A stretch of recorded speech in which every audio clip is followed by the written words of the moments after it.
why why policymakers believe that vulnerable households have a few thousand euros in their pocket to invest and then reclaim the price of their new heat pump. Like, why?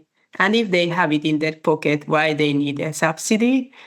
So it's just incredibly, like, I think often policymakers still believe that we only need to incentivize these investments. So we give a little bit of money so people would do it more willingly than compared without the support.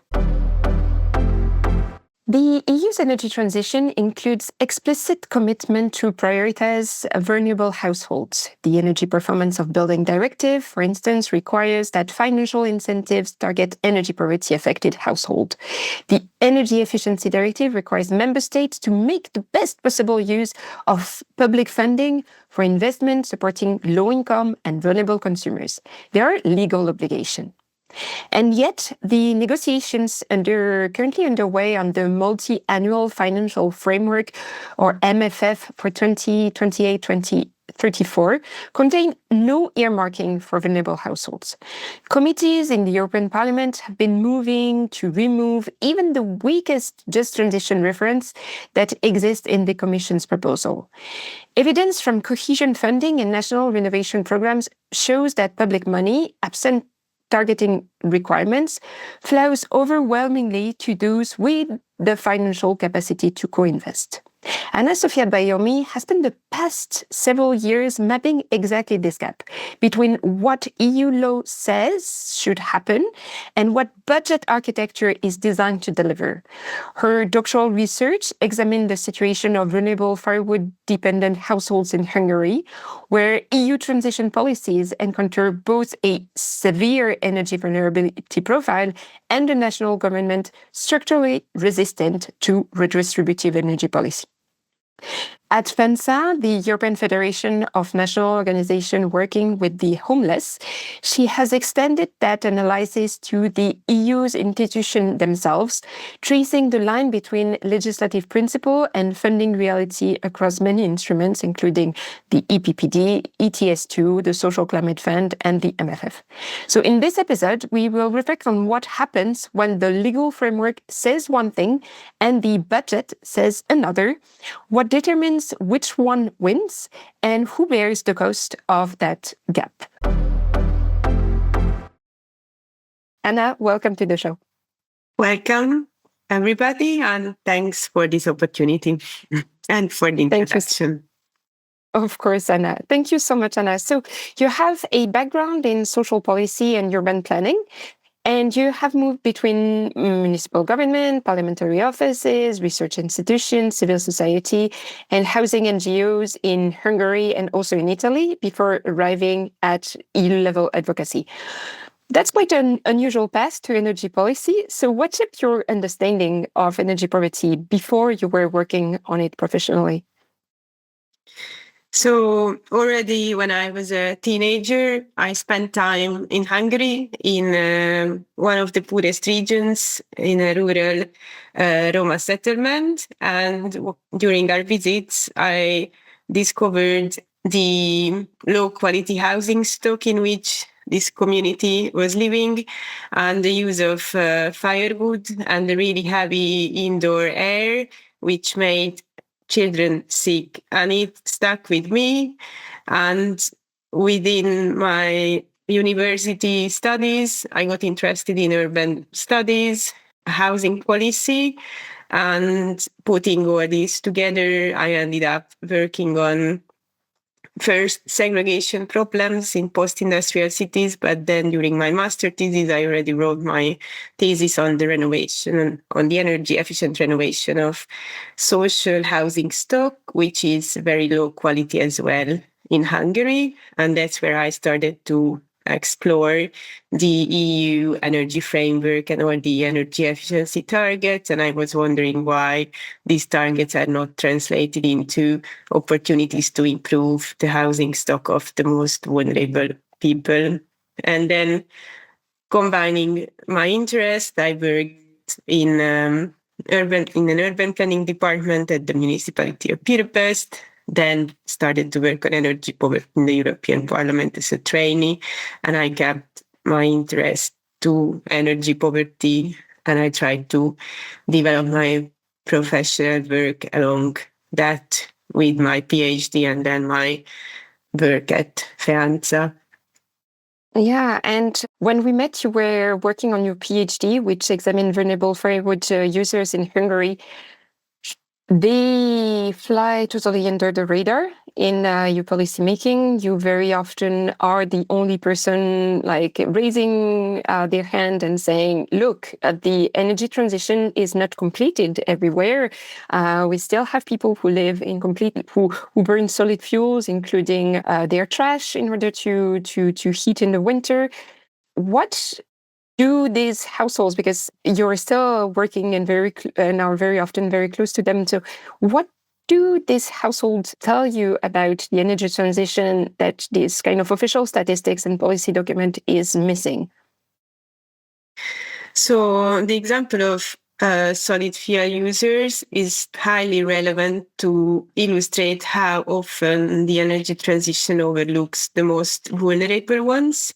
Mm-hmm. For example, the price of firewood is not monitored officially at an EU level, while electricity and gas prices are. And when a crisis hits immediately the Commission responds to the crisis by better or worse measures to mitigate the price impact of the crisis. But firewood users are always forgotten because they are simply not appearing in the statistics.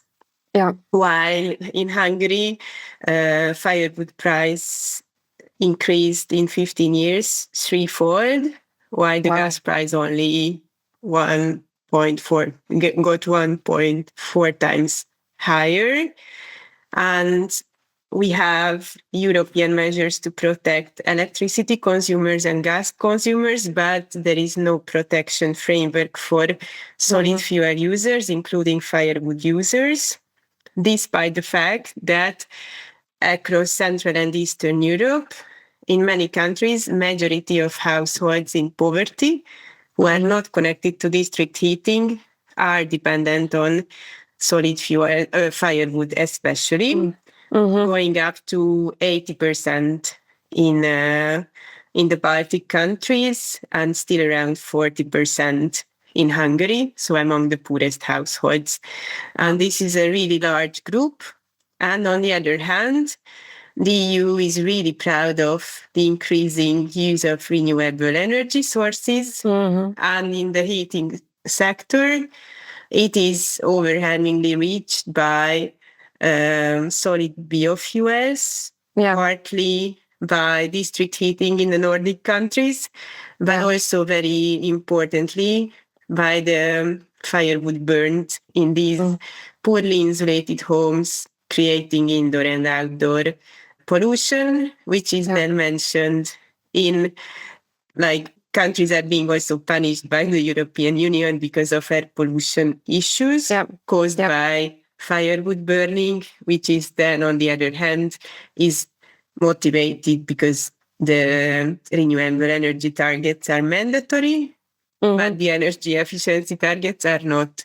Therefore, member states are incentivized almost to keep burning firewood while not that much to reduce significantly the energy need of households and consequently the use of firewood. That's so crazy. That's just so schizophrenic and totally embodying this challenge that like the EU and EU countries, and at the end of the day, the EU people living in Europe are between a rock and a hard place, right? And with the recent energy price crisis and caused by the Israel and US war in Iran and the block of Hormuz, is the response of the EU also focused very much on energy, electricity and gas prices again, and not enough on solid fuel? Yes, it's again the same. The problem of solid fuel users is not at all appearing in the crisis response documents. And while there are good elements in the crisis response, like eh, asking member states to protect vulnerable households, to work on like not to disconnect households from energy supply, and also in general to reduce, for example, energy taxations. But often these measures, while are well intended and they at the end aim to reduce energy prices for all, on the one hand, they forget to intervene on the energy price of the fuel used by the most vulnerable ones, which is always indirectly impacted by price increases. The Hungary, like in not every country has good data on the cost of different fuels, but Hungary fortunately has. So we can always see in the charts that when gas prices increase, gas use decrease, firewood use increase, and that pushes up the firewood price. And in the latest energy crisis, firewood prices were increasing much radically than gas or electricity prices. It's complicated in Hungary because we have regulated electricity and gas prices, but firewood prices are not regulated. Okay. So this is always overflowing to the firewood prices. And what I also wanted to say related to the generic measures, that if we are concentrating on bringing down, for example, electricity prices by tax reductions, for example, what is really a favorite tool of the Commission, the distributional impact will be again benefiting the affluent groups who have higher consumption, and for them a 10% reduction will generate significantly more savings compared to the smaller consuming vulnerable households that have less electricity consumption. That's interesting. And I think there is also a very important seasonal element really showcasing the vulnerability of the firewood users. As you know, I've worked quite, and I'm still working quite extensively on summer energy poverty, summer resilience, the fact that heat waves are harder and harder on us and our lives. And actually, for the record, I remember very vividly the summer 2007 being in Budapest and I was living in Budapest at the time, and I faced so many blackouts because of the heat. And that's completely clear that there is no solution. There is not even a thought or afterthought for the people who heat themselves with solid fuels, because they can't afford any cooling system at all anyway. So it's they are facing a double hardship for this use of solid fuel. Yes, exactly. Often these solid fuel stoves are found in dwellings, which are anyway in quite a bad shape, including their electric wiring, which is already sometimes dangerous. Once I've been in a village in this region that I already mentioned, and we were staying in this village house, and every time when I tried to open the fridge, I got a little bit of electric shock because of the quality of the electric wiring. And I think it's not an individual issue. We have statistics that over 100 million electric installations in Europe are outdated. So we already need to start with that before installing additional electric installations like an air conditioner. We need to fix that. And also, I was surprised about the share of solid fuel cooking in Europe, which is always... Much is it? Well, at the European average, it's very little, but it's 1 or 2% maybe, but in some Okay. countries like Greece, it can go up to 15%. And Wow. and if you imagine that you are cooking with solid fuels also in the summer, then in the winter it's really convenient because while you are heating your Mm. kitchen, you can also cook. But in the Yeah. summer, you have excess heat because of your Yeah. heating method. And yeah, Yeah. sometimes it is used interchangeably. They might have a gas fuel So, stove yeah. as well, but yeah. Hmm. Yeah, and there's And nothing glamorous in using only fire and barbecue for your cooking, right? So I guess yes, it's also one of exactly. the things that make yeah, this kind of statistics totally invisible. Wow. Yes. And also in the Central Eastern European region, while it is not related to solid fuels, but I guess it's a problem across entire Europe. But we also have high-rise multi-apartment buildings built Hmm. during socialism without any insulation from concrete blocks, and these can also dramatically overheat during summer. And Hmm. in the delay of deployment of insulation and solar electricity, these buildings get hotter and hotter during summer. They don't have any shading, and because Wow. of the characteristics of the building material, they really collect all the heat during the day and then they radiate the heat during the night.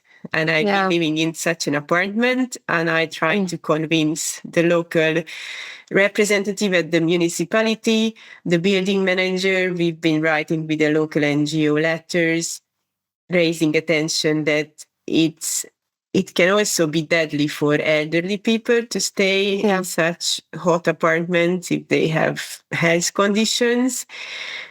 But the renovation of these buildings are moving really, really slow. And Hmm. even when they get renovated, they are not necessarily paying attention to additional issues. They put the insulation on, maybe some solar panels, but they are not tackling the passive cooling Yeah. necessarily, the indoor how to Air say, the circulation. Yeah. airflow, air Yeah. circulation, or outdoor shading Yeah. solutions that would protect these Yeah, and buildings. that's very narrow, and that's overall one of these one of these issues that you have like funding for one thing, and so you look into one thing, but you don't look at the bigger picture. When sometimes you would need to have a more comprehensive solution to make a true difference in the life of people, because there are also proofs that sometimes if you insulate in a certain way, you can really make the indoor environment much warmer, also in the summer. So that creates like this kind of trap for heat, like a greenhouse. So that's indeed very, very challenging. But one of the things you've been working on is the EU funding.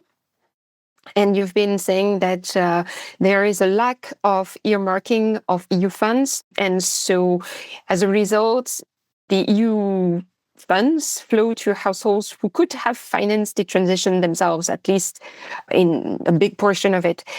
And you have pointed to very concrete evidence from cohesion funding and national renovation programs. Can you walk me through the mechanism by which that happens and why the absence of a targeting requirement produces such a predictable distributional outcome? And it's interesting because a few episodes ago, we had Adrian Hill from the Electrification Alliance who said himself, I could have paid for the work myself but I was entitled to grants. So it's just the way things are done. And of course he used it because he could, but why is it still happening, Anna? I really don't know. And I would be so happy if someone would tell me the answer, but I think it's a really bad way of using public subsidies and Mm. not like in my work, I advocate for the improvement of the homes of vulnerable households. And from my perspective, it is definitely a very problematic issue that there are households that are suffering day after day in their very bad housing condition. Children get sick, they don't go to school. Parents can work less because they also get sick in these circumstances. And there are so many reasons. And also, there is some science there showing that returns of investments in that specific segment are the largest and are really quick.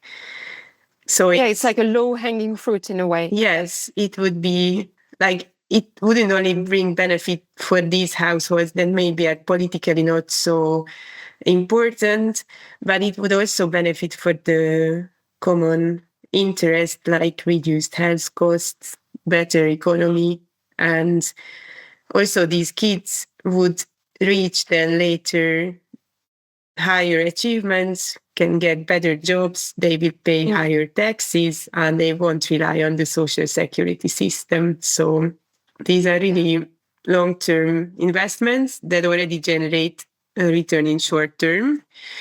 And the reason behind the ineffectiveness of these fundings are sometimes very simple, sometimes more complicated. Okay, what are the simple ones? It's basically the design of the schemes. Like in Austria, they had a subsidy for replacing heating systems targeted to the lowest income households, and it was a post-financing scheme. And sometimes I feel that I want to bang my head to the wall, like, why? Why policymakers believe that vulnerable households have a few €1,000s in their pocket to invest and then reclaim the price of their new heat pump. Like, why?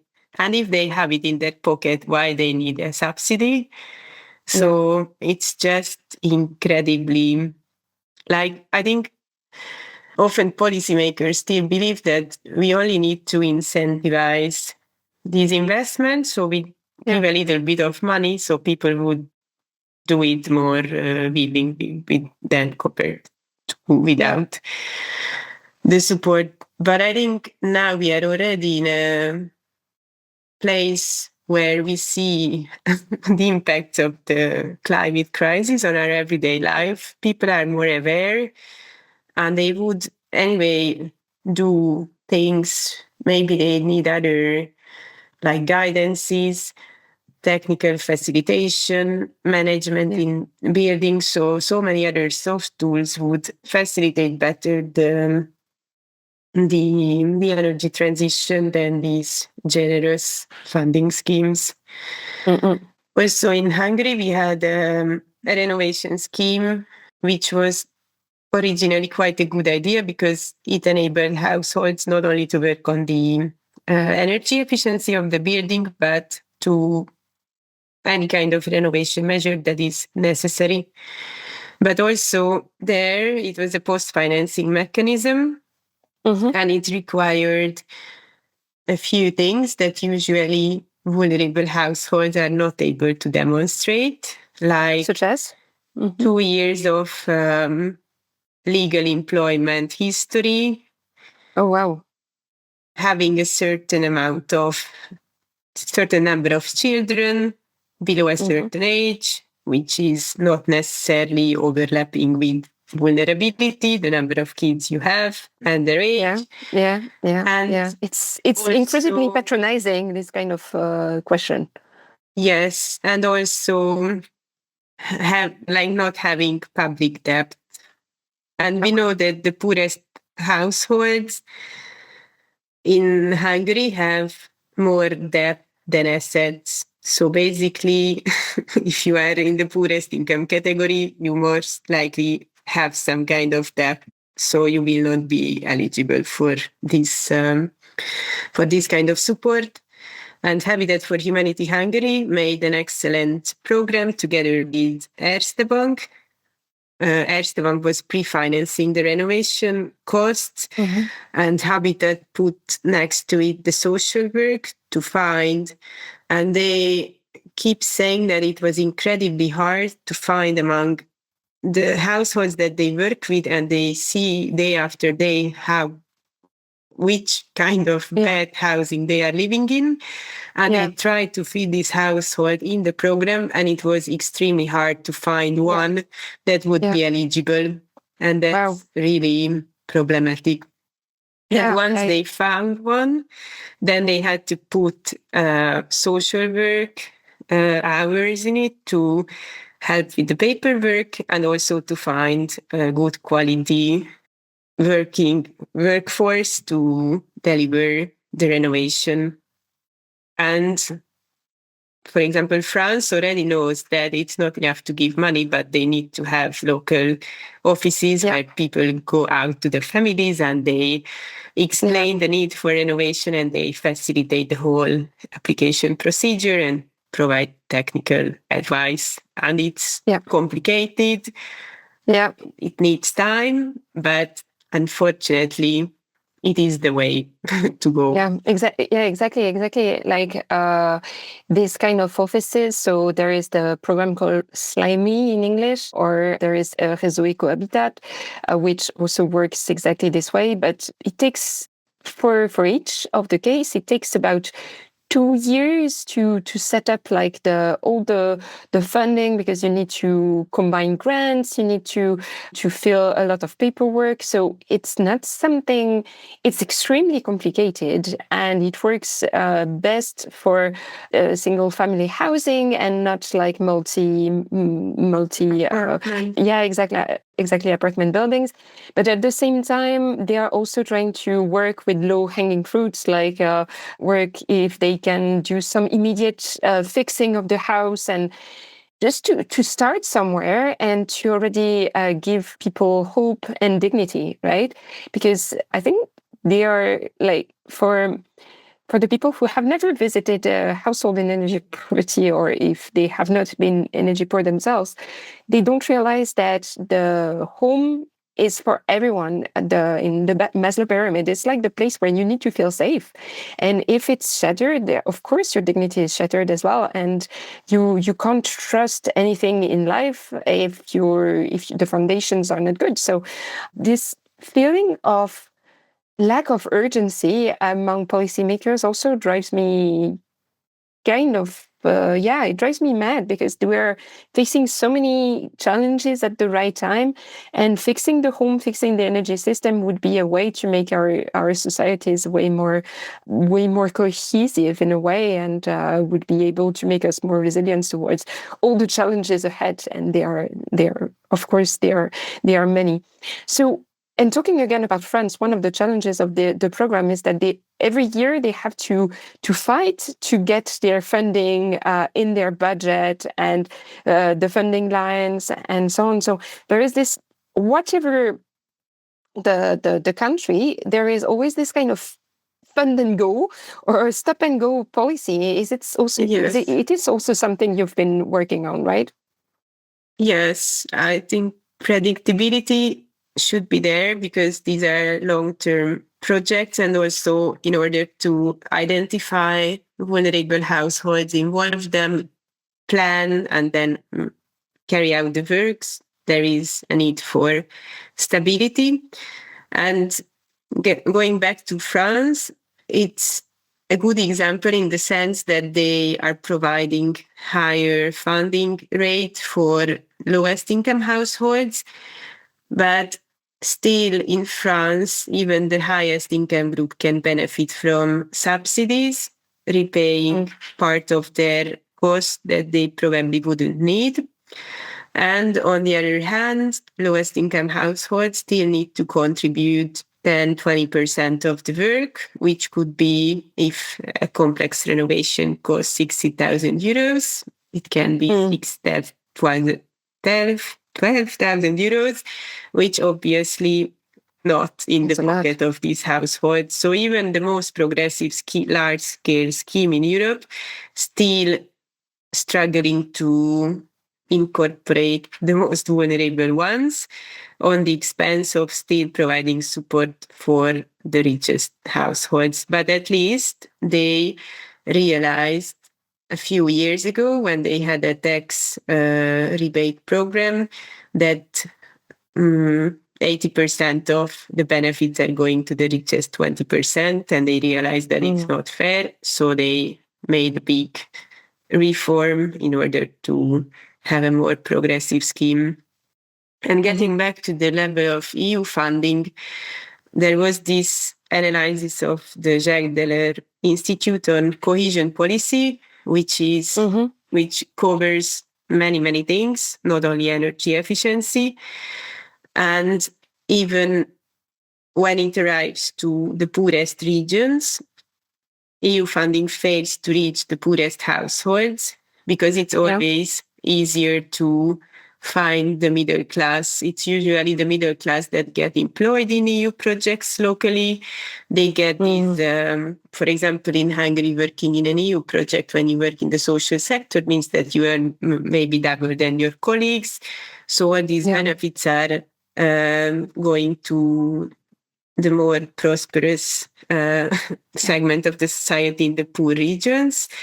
And reaching the poor households is often just technically harder. Also, the European funds are really bureaucratic. They also have some requirements. People in the poorest households often do not have. So they live legally in their homes, but maybe the paperwork behind it, it's not 100% perfect, therefore not eligible for funding. There they would need some legal and social work to fix those things, but these are not included in the EU funding schemes. Also, if again the problem of debt, if you have debt, you might not be eligible. There is no systematic program to tackle debt in order to facilitate access to funds. And there are no specific requirements, while on the other hand, with the energy efficiency funding, they have quite strong indicators on CO2 reduction or kilowatt hours to reach, and it's always easier to reach those indicators among middle or upper classes because it's more straightforward. So there is no motivation to go to the more problematic segments of society. And getting back to the directives that you cited at the beginning, the EPBD and the Energy Efficiency Directive, fortunately, clearly says the need to reach at least a proportional share of all energy savings among vulnerable households, to prioritize public funding among them, and also to target renovation funding in priority to vulnerable households. But the way these elements are included in the directives are not easily translatable and not easily there are no mechanisms behind it that would ensure the implementation. Like maybe the exception is this reaching the proportional share of vulnerable households with energy savings. That's quite specific, because if you reach 100 kilowatt hour of saving, then 10% should go at least to energy poor households if you have 10% energy poor household in your country. But currently it's not yet. It's also quite a few years old requirement. And while, for example, regarding the EPBD, there are already infringement procedures related to subsidies for fossil fuel boilers, there is no infringement procedure for the lack of earmarking of, or at least targeting of proportional use of funding. So it's not a priority. And also... And yes, and you also said that in the multi-annual financial framework 2028-2034, there is no reflection of these principles either. And so not really. How do you explain this? So the Energy Efficiency Directive says that EU member states have to make the best possible use of EU funding in order to deliver energy savings to vulnerable households.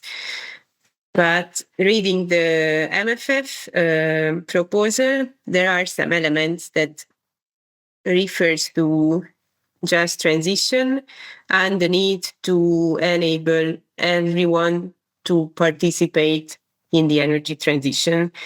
But this is not specific enough because it's just a specific objective to enable everyone to benefit in the energy transition, but it's not translated into specific measures that therefore you need to use at least proportionally, or each income group should be benefiting from the funds. Yeah. At least proportionally, I would say, not necessarily proportionally, because we don't need to subsidize the richest households from public funding, because also the EU says very actively that we need to leverage private finance. And there are also indicators dedicated to the monitoring of in the monitoring framework. And there, once it appears related to energy efficiency investment, that they need to monitor the number of households that are reached by these measures. But again, it's not the right tool, because in the energy efficiency measures, they list, among others, advice. So if advice, one member say yes, it won't translate into, and we can reach a large number of households with advice, but we would need to monitor the share of energy savings reached among these households, because this is what matters. So therefore, we were already formulating some amendments, because FEALTA is also working, of course, on homelessness and housing solutions for homeless people. So we are providing our feedback and proposing amendments. But when I read the different committees' contributions to the debate and their suggestions for amendments, I noted that both the ITRE committee and the ENVI committee, working on industry and environment, some of the representatives are systematically deleting any reference to just transition and watering down the specific objective that aims to enable everyone to benefit from the transition into some more blurry affordability formulation, which totally dilutes the aim of inclusivity. It's really something that you flag as anti-egalitarian in Hungarian energy policy as well, and that's really terrifying, right? Because a transition that excludes people completely feeds the forces that are trying to dismantle it. Like there are really some actors who see just a zero-sum game, especially on the other side of the pond, the Atlantic pond. So it's really time to wake up and see that energy policy is citizenship and is democracy, and everything is totally linked. So there are really governance and design gaps that needs maybe a more aggressive actions also from the EU. And there has been some recent document published by the EU, like the EU Citizens Energy Package, and some documents as well.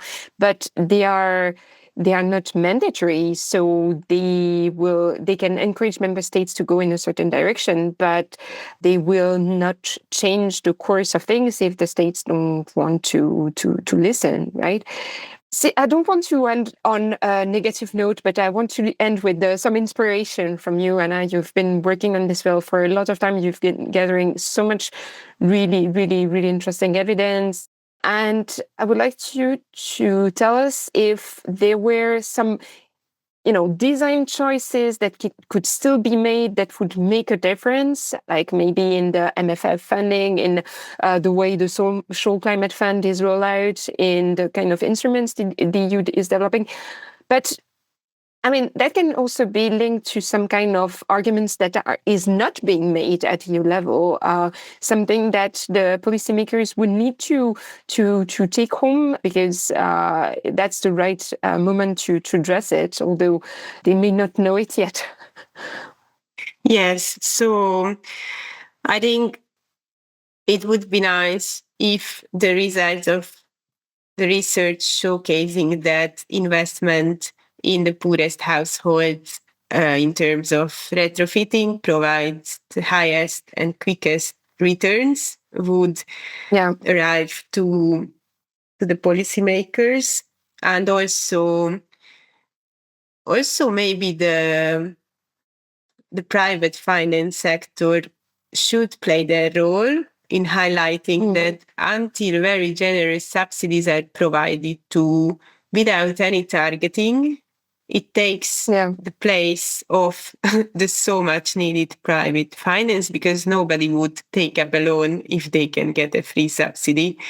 So it's also in the interest of probably the financial institutions, and also the Energy Efficiency Financing Coalition of the European Union may be in their great effort of leveraging private finance. They should also look into how public finance is spent and whether it is truly just leveraging funding, or it is maybe distorting the market, because it takes away the place of private finance. And in the US, in the New York State, there has already been a period when climate investments were mandatory, partially targeted to underserved communities with a very detailed design. And it was mandatory so that the benefits of climate measures, 35% of the benefits should go to underserved communities. And it created a various range of programs, from district heating installations to solar panels to training programs for workers, maybe installing those solar panels in order to distribute the benefits in a socially meaningful way. And if in the US, which is way more capitalistic and free market friendly on paper than Europe, if they could do it, I think Europe should also be able to do it. But in the context if we can make it there, we can make it anywhere. Yes, but in the context of the current defense and competitiveness and simplification agenda, on the other hand, it's really difficult to advocate for earmarking because it's an additional bureaucratic burden. But unfortunately, I don't see any other way to ensure that funding is arriving where it should arrive. So it's difficult to get to that point. Yeah. Okay. That's an extremely interesting and sobering conversation, Anna. Thank you for taking the time. And I will definitely put some resources in the show notes. And thank you. Thank you so much. See you next time. Thank you. Thank you.